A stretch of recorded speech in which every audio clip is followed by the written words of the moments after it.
সম্মানিত দর্শক শ্রোতা, আমরা সেই জারিয়া সরকারি প্রাথমিক বিদ্যালয়ে রয়েছে এখন। আমাদের প্রিয় ছাত্রী আসিয়া তার নৃশংস অকাল মৃত্যুতে আমরা গভীরভাবে শোকাহত। তার বিদেহী আত্মার শান্তি কামনা করছি ও শোক সন্তপ্ত পরিবারের প্রতি সমবেদনা জ্ঞাপন করছি এবং তার হত্যাকাণ্ডে জড়িত সকল হত্যাকারীদের সর্বোচ্চ শাস্তি ফাঁসির দাবি জানাচ্ছি। শোকার্তে ৭০ নং জারিয়া সরকারি প্রাথমিক বিদ্যালয়, শ্রীপুর, মাগুরা। তো যা হোক দর্শক, কী বলবো, আসলে বলার ভাষা হারিয়ে ফেলছি। একের পর এক চোখে পড়ছে আসিয়ার চিত্র বা তার শোকের ছায়া। প্রত্যেকের হৃদয়ে আসলে হৃদয় বিদারক সেই মর্মাহত আসলে সেই আসিয়ার স্মৃতি নিয়ে এই এলাকাবাসী অনেকেই আসলে শোক প্রকাশ করছেন। তো এখানে দেখতে পাচ্ছি আমরা শোক প্রকাশ করেছি স্কুলের পক্ষ থেকে। এখানে ছাত্ররা রয়েছে। ভাইয়া একটু দাঁড়াও তোমরা এদিকে গেটে এসে। তোমরা তো এইখানেই পড়ো না, পড়াশোনা করো? আচ্ছা, একটু বলো আসিয়াকে নিয়ে কী বলবো আসলে, এই যে তার অকাল মৃত্যু, তার উপর যে পাশবিক আচরণ করা হয়েছে। হ্যাঁ, সে মৃত্যুতে আমরা অনেক শোকাহত। সে আমাদের এই বিদ্যালয়ের ছাত্রী ছিল একজন। সে খুব ভালো একটা মানুষ ছিল। তার মৃত্যুতে আমরা অনেক দুঃখ পেয়েছি। তার হত্যাকারীদের আমরা ফাঁসি চাই, এই কিছু বলতে। একটু পরে ধরে রাখো, আমি একটু নিয়ে নিই। বাবা তুমি বলো। আমি বলতে পারি না। বলো বলো বলো বলো। আমি বলতে পারিনি। বলো।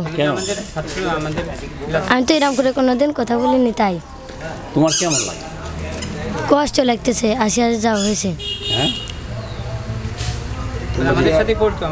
হ্যাঁ, আমাদের সাথে পড়তো আসিয়া। তোমার সাথে একসাথে পড়তো? হ্যাঁ। তুমি কোন ক্লাসে পড়তো? আমি ক্লাস 5। 5-এ পড়তো।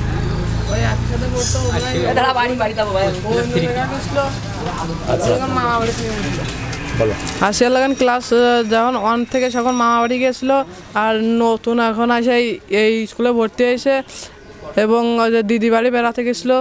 তারপরে ওখান থেকে দাদাবুড়ো বাবা উনি এলাকান হত্যাকারী, তার ধ্বংসের আমরা চাই সবাইকে তাকে। পিন্টু শেখ, হ্যাঁ হিট্টু শেখ, আমরা চাই তাকে কঠোর শাস্তি দেওয়া হোক, এইটুকুই। আচ্ছা, এতটুকু ছোট বাচ্চা তার এরম নির্মমভাবে হত্যা করল, এর জন্য আমরা দুঃখিত এবং খুব কষ্ট পাচ্ছি। এর ফাঁসি হলে আমরা খুশি হব, আনন্দিত হব। এতটুকু বাচ্চার উপর এরকমের নির্যাতন করা অবশ্য ঠিক হয়নি। তারা বুদ্ধিমান হয়ে এরকম করল। মাত্র ক্লাস 3-তে পড়ে 8 বছরের বাচ্চাকে এমন করা, এর জন্যই ফাঁসি হলেই সারা দেশবাসীও খুশি, আমরাও খুশি, যাতে এইরকমের আর কোনো এরকম অত্যাচার কেউ না করতে পারে। এই যে সমাজে একের পর এক এই ধরনের ঘটনা ঘটছে, সমাজে এরকম একের পর এক ঘটনা ঘটছে, এর জন্যই দায়ী তো অবশ্য সমাজ না, যে ব্যক্তি করে হেই দায়ী। এরা তো আসলে মুখ্য, অজ্ঞ, জ্ঞানহীন, পশুর সমান মানুষ। এই ধরনের শিক্ষাটা আসলে দরকার। তো যাই হোক, এদের ফাঁসি হলেই আমরা পারিবারিকভাবে শিক্ষা পেয়ে যাব। এরকম অনেকেই তাদের মনে ভয় ভীত এসে যাবে যে না, এরকমের নির্মম হত্যা, এরকমের অত্যাচার, কোনো কিছু অসামাজিক কার্যকলাপ করলে আমাদেরও ফাঁসি হবে। এরকম আমরা চাই যে এরকম ফাঁসি হলেই যাতে সমাজটা এরকম ভালো হয়ে যায়। এই যে শিশুটা আসিয়া আজ মানে একটা কাগজের মধ্যে তার জীবন, তার প্রাণ নেই, সে চলে গেছে পৃথিবীর মায়া ছেড়ে। হ্যাঁ, কীভাবে যখন এই দিক দিয়ে যান কেমন লাগে? দেখলে আমাদের মনের ভিতরে মুচড়ে যায়, চোখে পানি আসে, কান্না আসে। আমরা সহ্য করতে পারি না। এতটা ছোটো বাচ্চা, ও আমাদের সামনের পর ওর ফাঁসি হলে আমরা আনন্দিত হব। এরকমের কত বড় মেয়েরা আছে, কত রকমেরই আছে। এই ছোট বাচ্চার উপরও এইভাবে নির্মমভাবে একে হত্যা করলো। আমরা সঙ্গে সঙ্গে এর ফাঁসি দেখতে চাই। বিলম্ব হলে আমরা এটি সইতে পারবো না। মেনে নিতে পারবেন না? না। কেন? এত কষ্ট সহ্য করা যায় না। তো ছোট্ট মানুষ, ক্লাস 3-তে পড়ে 8 বছরের শিশু, এরপরে এরকম নির্যাতন তো এরকম পৃথিবীর কোথাও শুনি নাই। এই তো আমরা নতুন শুনেছি। এই রকমের নরপশু, এদেরকে আমরা হত্যা এবং ফাঁসি দেখতে চাই। তাই। এরকম মানুষের ফাঁসি হলেই তাহলে আমাদের সমাজও ভালো হয়ে যাবে। দেশ জাতি সবাই এরকমের যারা নরপশু আছে এরা সবাই ভীত হয়ে যাবে, ভয় পেয়ে যাবে। ভয় পেয়ে যাবে। এই যে ফাঁসির আসামিরা আইনের ফাঁক ফোকর পেয়ে বেরিয়ে যাচ্ছে, দিব্যি হেঁটে বেড়াচ্ছে, এটাই কীভাবে দেখেন আপনারা গ্রামের মফস্বলের মানুষ হিসেবে? কেন তারা তো বাইরে নেই, আটকা আছে, বিচার হচ্ছে। অনেকের কথা বলছি, অন্যান্য যারা আছে আজ পর্যন্ত কিন্তু ফাঁসিটা বা যারা ধর্ষক তাদের কিন্তু কঠিন বিচার কখনোই হয় না এই দেশে। হয় নাই, এখন যে হলি আমরা বুঝবো যে করবে এর কঠিন বিচার, যেই ভালো মানুষ এই এর সঠিক পদক্ষেপ নিল। আপনার ছেলে মেয়ে কয়জন? আমার 2 ছেলে মেয়ে। 2 ছেলে মেয়ে। ছেলের বয়স কত, মেয়ের বয়স কত? ছেলেটা 7-এ পড়ে, মেয়েটা 6-এ পড়ে। তার মানে মেয়েটা ছোট। ছোট। যখন স্কুলে পাঠান তখন কি চিন্তিত থাকেন বা টেনশন ফিল করেন কিনা? তা তো অবশ্যই থাকি। মেয়েটার কি হলো বা কি হবে? ওরা ভাই বোন একসঙ্গেই যায়, ওদের ক্যাপ্টেন সাইকেল দিচ্ছি, ওরা ভাই বোন একসঙ্গেই যায়। তারপরে ওই যে দেশব্যাপী এই সমস্ত শুনানিতি মনটা খারাপ থাকে, আতঙ্ক থাকি আমরা। আচ্ছা, আপনি ফাঁসি চান ডাইরেক্ট না?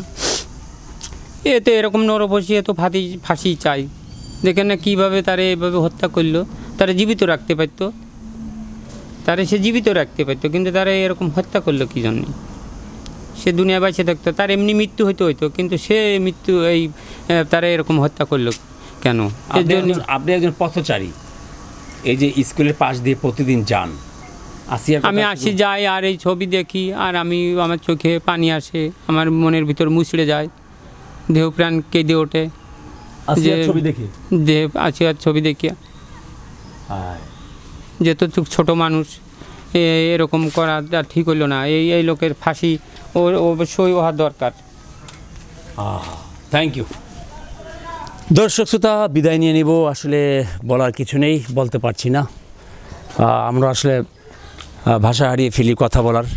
সেই হিসেবে দেখছি যে স্কুলের স্কুলের পক্ষ থেকে আসলে শোকের ছায়া, শোকাহত হয়েছেন প্রত্যেকে। দর্শক, আসলে এই সমাজে অনেক পশু এবং পিশাচ রয়েছে যারা এমন অমানবিক আচরণ শিশুটির উপর চালিয়েছে। এমন অনেক শিশু রয়েছে যারা আসলে মুখ ফুটে মিডিয়ার মাধ্যমে বা আইনের আশ্রয় নিতে পারে না। যাই হোক, আসিয়ারটা যেহেতু প্রকাশ পেয়েছে, আমরা সেহেতু জোর দাবি করছি অপরাধীর যথাযথ বিচার চাই, সঠিক বিচার, আর বিচার যেন কঠোর বিচার হয় এই প্রত্যাশা করি। প্রত্যেকের একই চাওয়া যেন খুব দ্রুত বিচার কার্যকর করা হয়, এই প্রত্যাশাই করছেন এলাকাবাসী।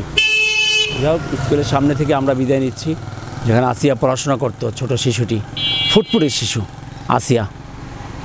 তার আত্মার শান্তি কামনা করি।